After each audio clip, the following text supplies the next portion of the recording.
Accounts fake accounts అయి ఉంటాయి. ఆ 10 ఇంకా వాడు ఎవడో దరిద్రుడు అయ్యి పెట్టే ఉంటాడు తప్ప బయట కనిపించినప్పుడు ఇప్పుడు దాకా ఒక్కళ్ళు కూడా నెగిటివ్గా రిసీవ్ చేసుకుందే లేదు. ఇంకా నేను ఏ హాస్పిటల్లో వర్క్ చేస్తానని నేను ఎక్కడ ఇప్పుడు దాకా మెన్షన్ చేయలే, ఎప్పుడు మెన్షన్ చేయలే.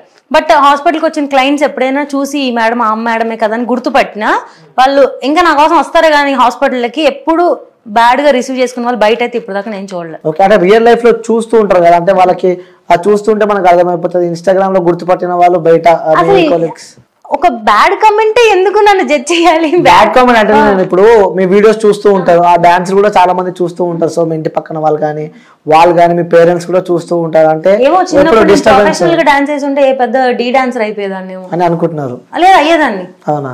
ఓకే. సో మీ ఇంట్లో వాళ్ళు ఎప్పుడు ఏమన్నా మిమ్మల్ని ఎందుకు ఇలాంటి డాన్స్ చేస్తుంటే ఇలాంటి ఫస్ట్ మీరు మాట్లాడుతున్నప్పుడు ఇలాంటి డాన్స్ అలాంటివి అనిపిస్తుంది కాబట్టి అలాంటి డాన్స్ అది మీ పర్స్పెక్టివ్, మీ స్టేట్ ఆఫ్ మైండ్ కూడా నా పర్స్పెక్టివ్ అడగడానికి ఇది కాదు, ఇంటర్వ్యూ కాబట్టి జనాల వర్షన్ నేను మిమ్మల్ని అడుగుతున్నా. సో వాళ్ళు నన్ను ఈ క్వశ్చన్స్ అడుగుమన్నారు కాబట్టి సో ఉన్నారు, వాళ్ళ పేర్లు నేను చెప్పలేను కదా.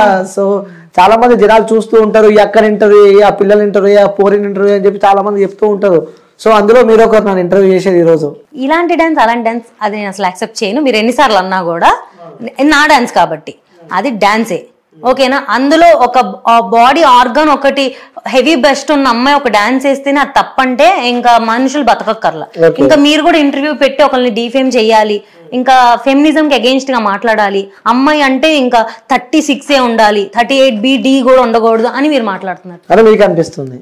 అంతే మాట్లాడుతున్నారు. అంటే ఏ విధంగా అంటున్నారు మీరు? మీరు ఇప్పుడే చెప్తున్నారు కదా ఇలాంటి డాన్స్ అంటే అక్కడ ఇలాంటి డాన్స్ అని నేను జడ్జ్ చేయాలి, అది కూడా ముందు చెప్తున్నా. నేను జడ్జ్ చేయలే, నాకు కొంతమంది అడుగుమన్నారు కాబట్టి నేను అడగమన్న వాళ్ళకి చెప్తున్నాను. ఇలాంటి డాన్సర్ అంటే మాక్సిమం నేనేం కొరియోగ్రాఫర్ కాదు. ఫస్ట్ థింగ్, నేను కొరియోగ్రాఫర్ కాదు. నేను వేరే వాళ్ళు చేసిన రీల్స్, ఇప్పుడు ట్రెండింగ్ లో ఉన్న సాంగ్స్, కొత్తగా హీరోయిన్స్ చేసిన సాంగ్స్ ని ఆ స్టెప్స్ చూసి సేమ్ రిప్లికేట్ చేయడానికి ట్రై చేస్తాను. 90% మాక్సిమం నేను ట్రై చేస్తాను రిప్లికేట్ చేయడం.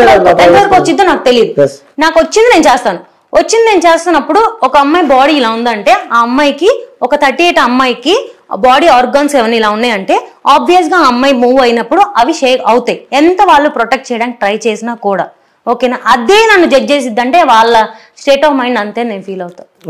సో నాకు వాళ్ళు డబ్బులు ఇచ్చినా, ఫుడ్ పెట్టినా, చిన్నప్పటి నుంచి నన్ను కనిపించిన వాళ్ళు కాదు కదా, వాళ్ళకి నేను ఆన్సర్ చెప్పాల్సిన అవసరం నాకు లేదు. మా డాడీ నన్ను అడిగితే నేను చెప్తా. ఓకే సరే, మీ డాడీ అడిగితే మీ డాడీ ఎవ్రీడే మా డాడీ మార్నింగ్ నేను పోస్ట్ చేస్తాను కదా, మా డాడీ టీవీ చూస్తారు. నేను 7:30కి పోస్ట్ చేస్తాను, లేచి 9కి వస్తాను. 9కి మా ఇంట్లో యూట్యూబ్ మా డాడీ చూస్తూ ఉంటారు అనమాట. చూస్తున్నప్పుడు కింద షార్ట్స్ లో నా వీడియో వస్తుంది.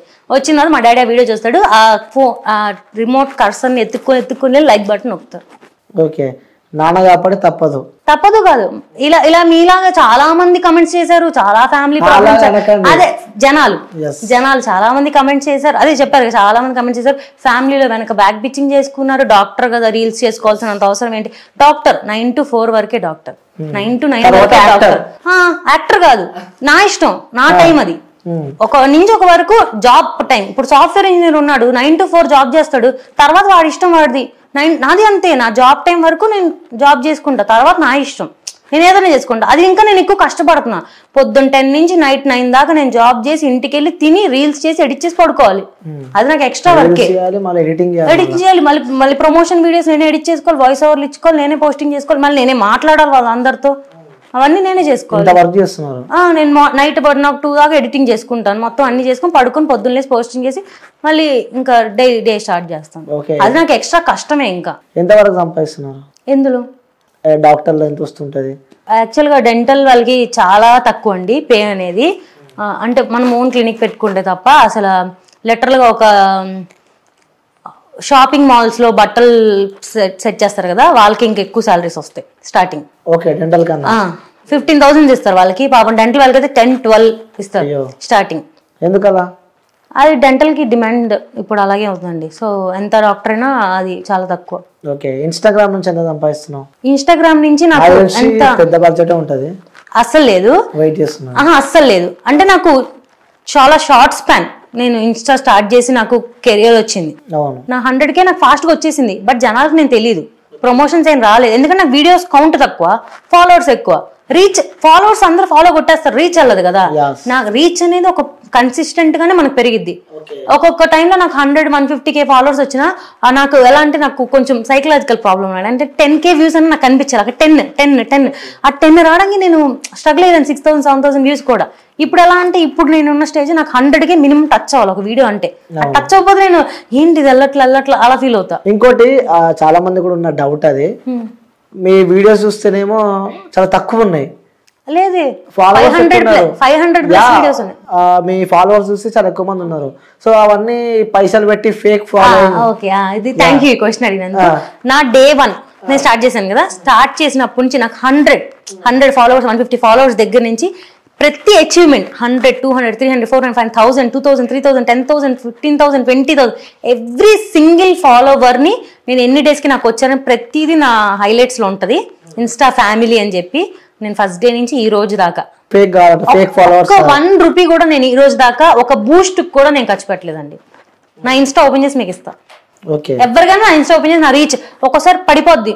లిటరల్గా ఒక 5 days బ్యాక్ డ్రాస్టిక్ డ్రాప్, మళ్ళీ ఇప్పుడు మంచిగా వెళ్తుంది. ఓకే, అంత ఈజీగా అంత ఫాలోవర్స్ రావడం ఇట్స్ నాట్ ఏ జోక్ కదా. సో మేబీ వాళ్ళకి డౌట్ ఉంటది. అందుకే ప్రతిదీ నా హైలైట్స్ లో నేను కొలాబరేషన్ చేసింది కానీ నా ఫ్యామిలీ కానీ ప్రతిదీ ఉంటది. అసలు అందులో మీరు ప్రతిదీ చెక్ చేసుకోవచ్చు. ఓకే, ఎంతమంది ఉన్నారు ఫ్రెండ్స్ ఇన్స్టా ఇన్ఫ్లుయెన్సర్స్ కానీ? 1.5 year 2 years నాకు అసలు నాకు ఏం తెలీదు. లిటరల్ గా నాకు కొంతమంది అయితే ఒకసారి అయితే కొంతమంది ఫేక్ ఫాలోవర్స్ ఉన్న ఒక అమ్మాయి ఒక చిన్న ప్రమోషన్కి వెళ్ళినప్పుడు లిటరల్ గా నీవేంటి ఇప్పుడు దాకా ఒక ప్రమోషన్ కూడా రాలా అంటే నేను చాలా గిల్ట్ గా ఫీల్ అయ్యా. అందుకే ఈ క్వశ్చన్ నేను అడిగిన. ఒక ప్రమోషన్స్ కూడా అంత సరిగా లేవు. సో చాలా మందికి డౌట్ వస్తూ ఉంటది, లైక్ ఫేక్ ఫాలోవర్స్ ఉన్నారు కాబట్టి. అసలు వన్ సింగిల్ రూపీ యాక్చువల్ గా అంత ఖర్చు పెట్టిన డబ్బులు కూడా నా దగ్గర లేవు. అందుకే డాక్టర్ చదివించిన. మేము మిడిల్ క్లాస్ అండి.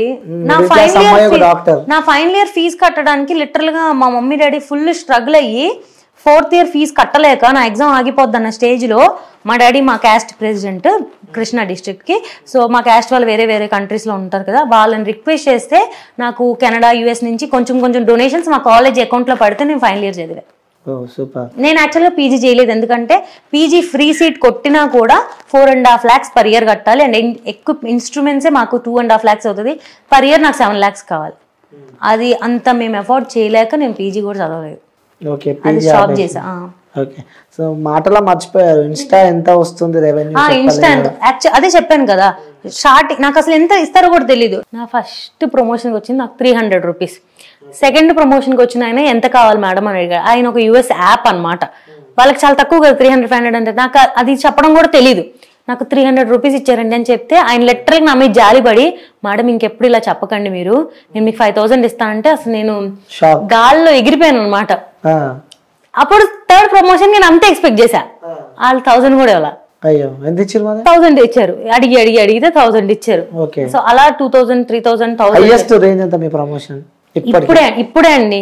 అంటే ఇప్పుడు నాకు యాక్చువల్గా అంత నాలెడ్జ్ లేదు, బయట ఎంత ఛార్జ్ చేస్తారని కూడా నాకు తెలియదు. ఈ మధ్య ఒక 6 months నుంచి ఏమో కొంచెం బయట మాట్లాడడం, జనాలతో కలవడం తెలిసినది. ఓకే, ఇలా ఉంటుంది మార్కెట్, ఇంత ఉంటుంది, ఇంత పే చేసుకోవాలి, ఎక్కువ చేయకూడదు, మనం ఏం చేయకూడదు అని తెలుసుకొని ఈ మధ్య ఓకే ఒక 10,000 అట్లా.